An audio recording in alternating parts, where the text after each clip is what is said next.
Hello and welcome to the episode 8 of Sundays with Steve show. And today we have Talia Johnson, who I met at the Salesforce. Hello, Talia. Welcome to the show.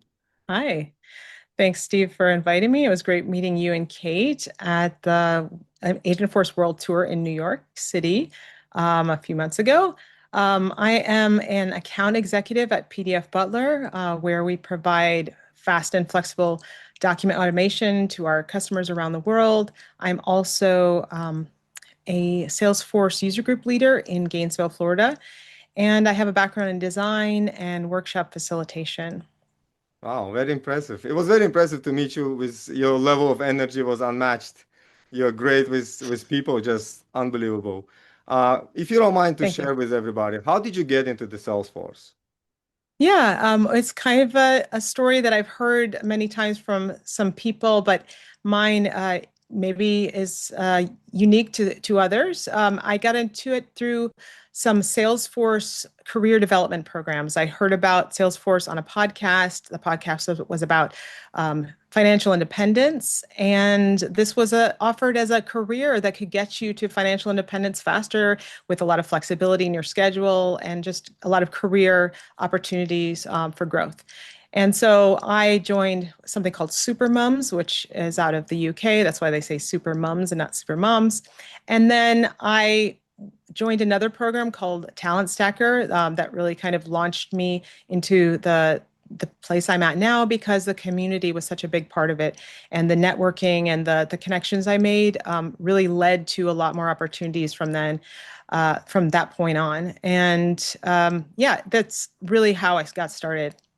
Interesting. Speaking of careers, now everybody's talking about AI and AI potentially taking jobs away or maybe shifting the focus of where everything is going. And a lot of times people say, oh, it's not, AI is not going to take your job. Person who knows AI takes your job.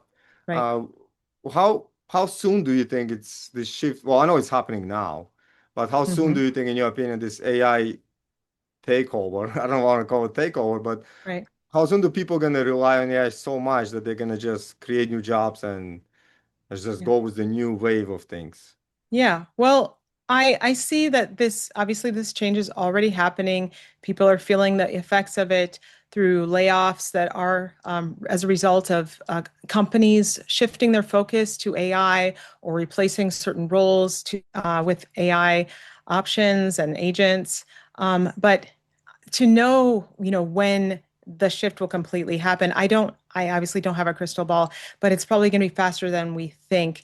And we should be preparing now. Even yesterday, we should be preparing, if not yesterday, then as soon as possible. So the thing that I think is most important for people is to one, stay up on AI tools and skills. They should have that in their back pocket because any role that they go into from now on may involve AI to some degree.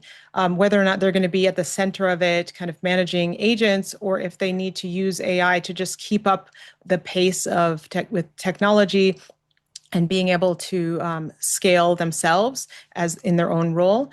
Those are important things that they need to do. But I think that one of the skills that is most underrated is our humanness. Actually, it's not necessarily about the AI technology, but to lean into the fact that we are human and to develop those networking skills because AI doesn't go to happy hours and to events in person and shake hands with people and give them a hug and a smile. It doesn't have that warmth yet. We Mhm. are humans, and humans are wired deeply to connect with other humans. And I think that one of the things that we need to lean into is that ability to care, to love each other, to meet each other, and to serve each other. So what we can do is offer to help one another. When we offer ourselves in service to other people, people want to give that service back, or they want to recommend you to other people, or to talk you up on LinkedIn and say thank you. So many things that we can do have nothing to do with AI per se, but to really lean into the fact that we are the humans here, and we still have that human to human connection that will always be king, in my opinion. Absolutely, yeah. Human factor is yet, as you said, cannot be replaced, although it's getting close to Yeah. that. Because Right. sometimes I even said to ChatGPT that I use was like, so tell me a joke, and sometimes it creates a joke or some comment that is very close to what I would say. It's like it's Right. already mimicking me. They Yeah, and will, yeah, yeah. I even saw the CEO of NVIDIA mention something about this. They asked him, who is the most knowledgeable person you know?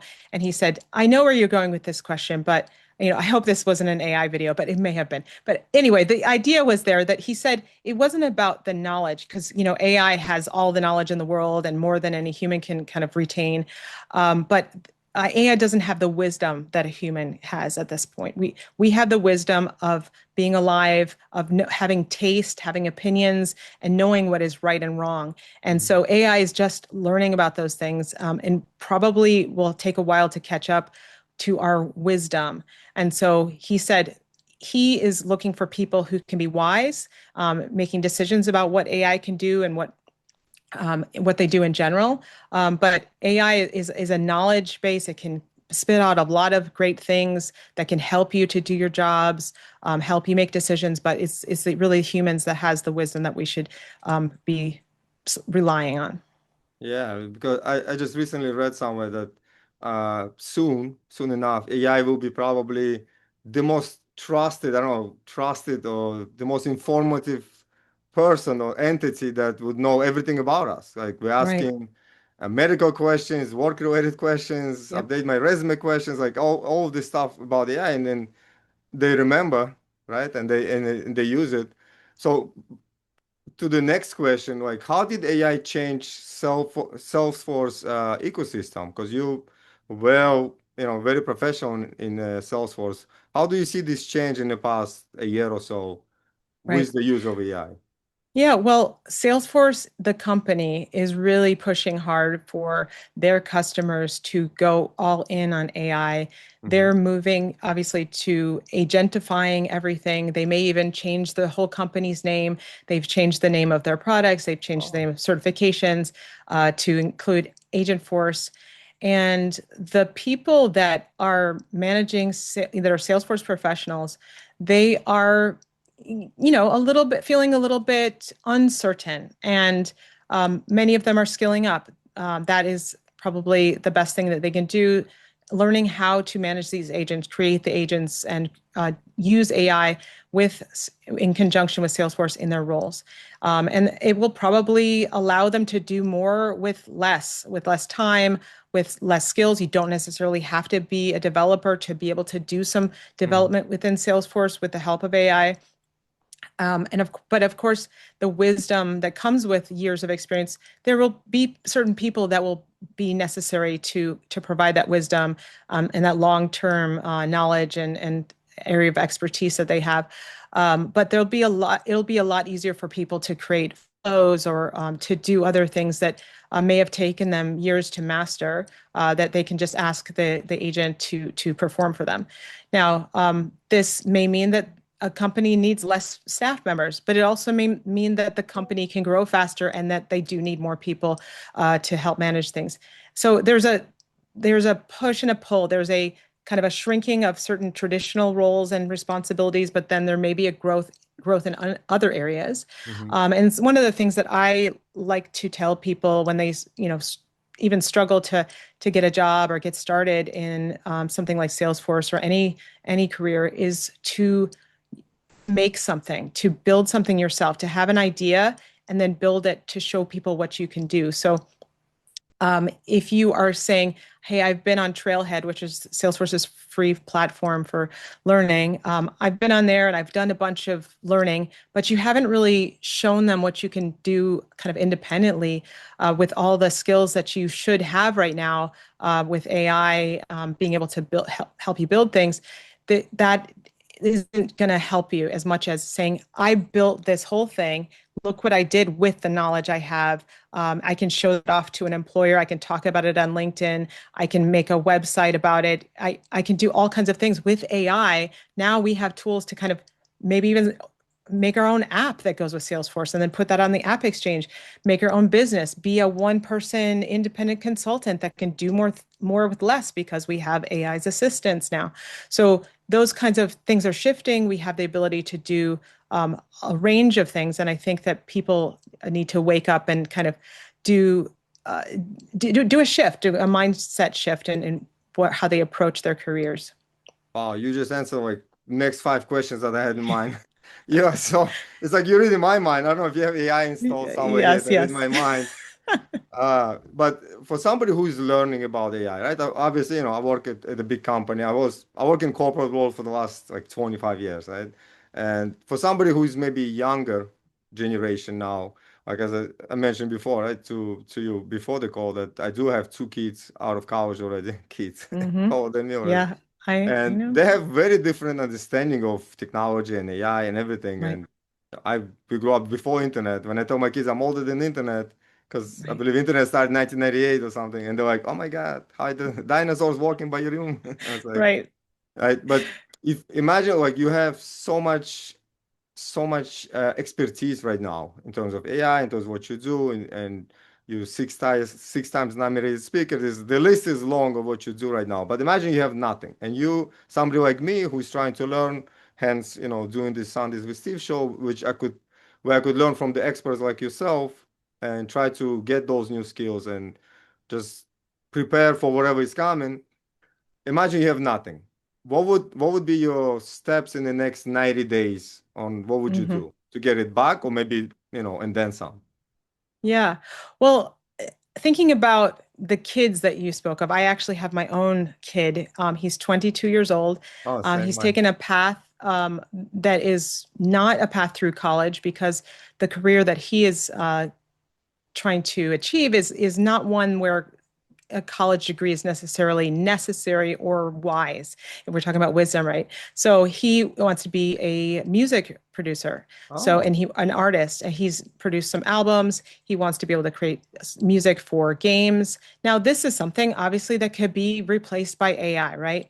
But at the same time, I'm not necessarily pushing him to say you need to learn how to make music with AI or forget about your career. That doesn't make any sense anymore. And it's interesting. I don't know about your kids, but his friend group, which is kind of a creative alternative group of people that like to play like things like Magic the Gathering and other things, but they pushed back against kind of jumping headfirst into using AI for everything. They see AI in a different way than we as kind of career people who say, "Oh, I better stay up on it, otherwise it's going to leave me behind, and then I'll be out of a job." He's very as a creative artist, he pushes back and says, "I don't want to rely on AI. I want to create my art without it," and that's his music. But he also does some um, art in the computer when he creates games with people. But this pushback is an interesting thing, and I'm struggling to figure out like, do I say, it would be great if you knew something about this, but at the same time, I'm thinking he is a digital native. He grew up in this world of technology, and for him to kind of skill up in AI is very different than somebody from our generation. We found out that we're about the same age, right? And it's different for us. We have a lot kind of that comes from, we use a rotary telephone and all those exactly. things. They never saw that stuff and don't know anything about it. So for them to be able to move into AI when they need it, it's going to be a lot easier for them. They're going to kind of understand it like a language that is almost native to them. And so while he is pushing back against kind of being sucked into the AI everything, we are trying just to catch up. We're barely, barely like we're getting behind, and he's just not. He's like, I'm not into that. Thank you very much. Now, somebody like who maybe graduated from college and is looking to start a career in finance or business or whatnot, and maybe kind of following a path similar to you you might say being AI literate is really important.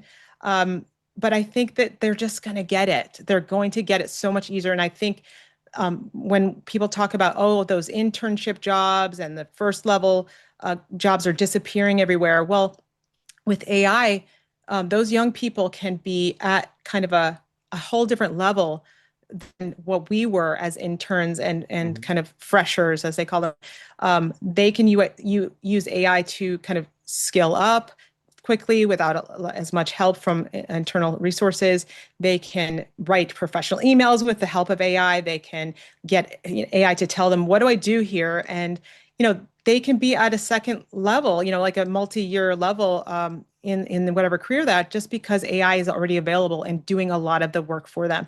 So I think that we have to shift our mindset about what their challenges are and really talk to them. Like if they're hitting up a wall, there may be some other way that they need to kind of go around and find a side door and enter. And what I was saying before about them building something, if they can build something with AI with all the tools available to them, they can show someone what they know, their passion for a particular career path or a particular company, that will give them such a leg up over the competition, I believe.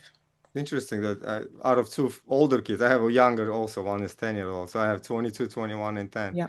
And the older one, he works at Google, computer science engineer, right? The second, Yes. my daughter, same as your son, pushes back on AI, do not want to use it. They're like, you're killing the water, you're killing the trees.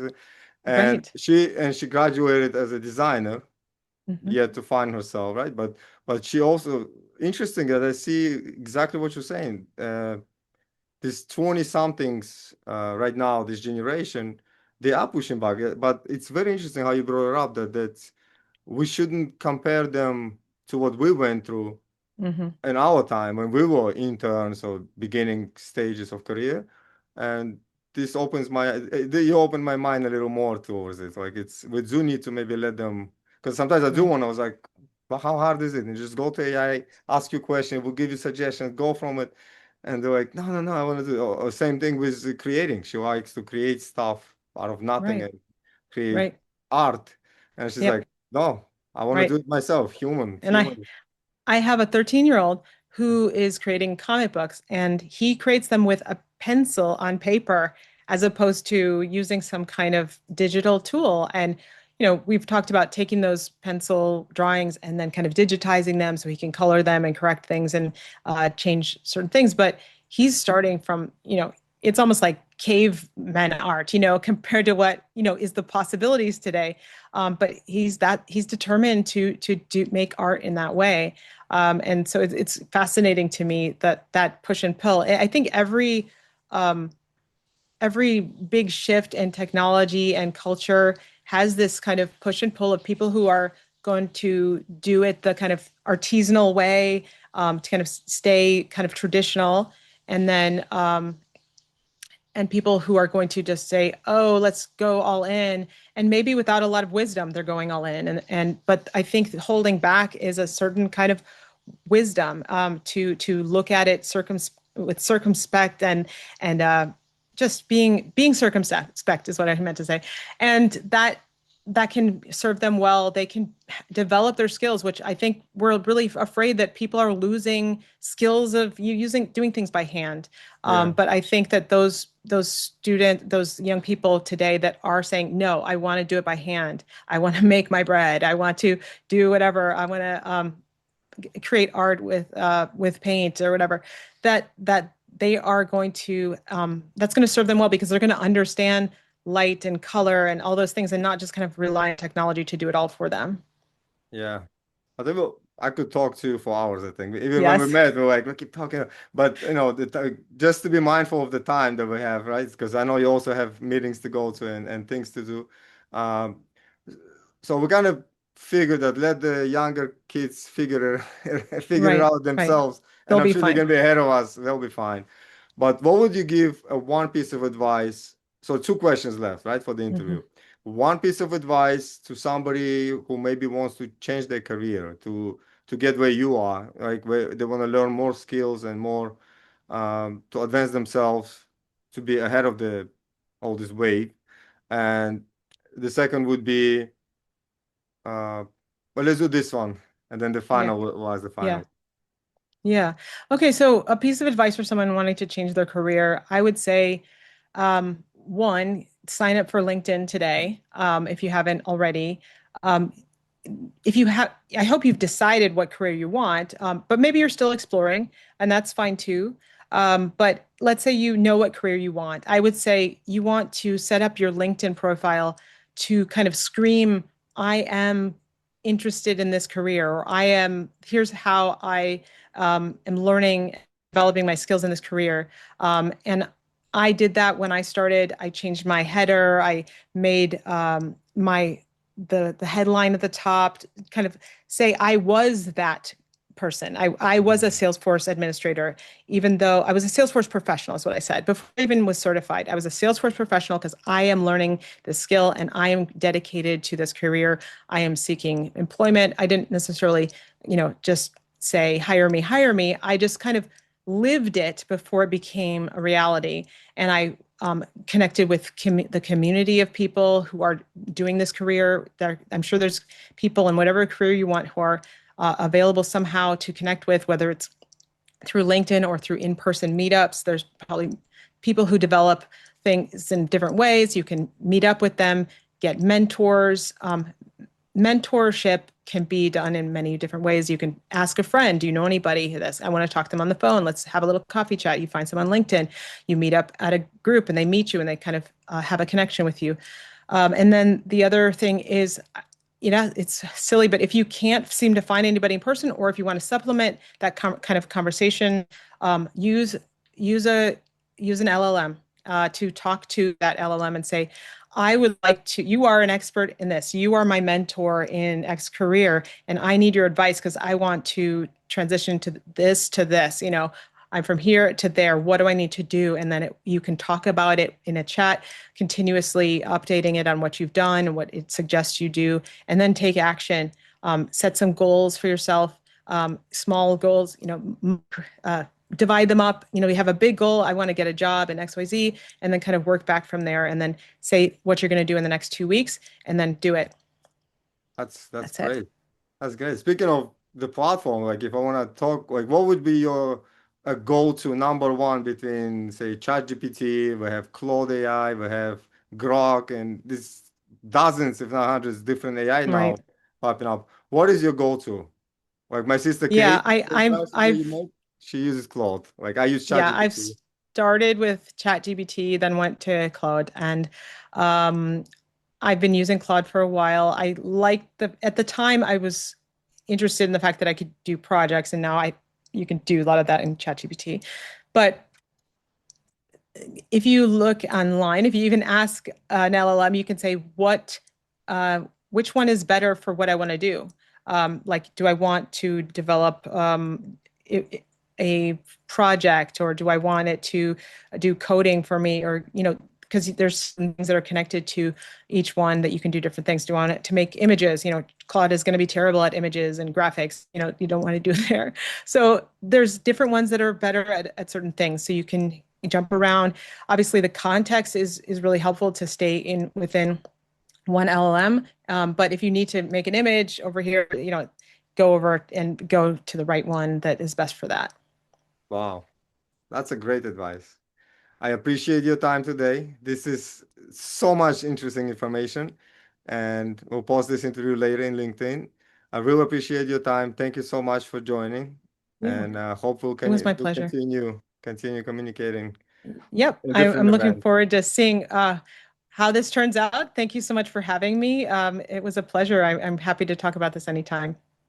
Thank you.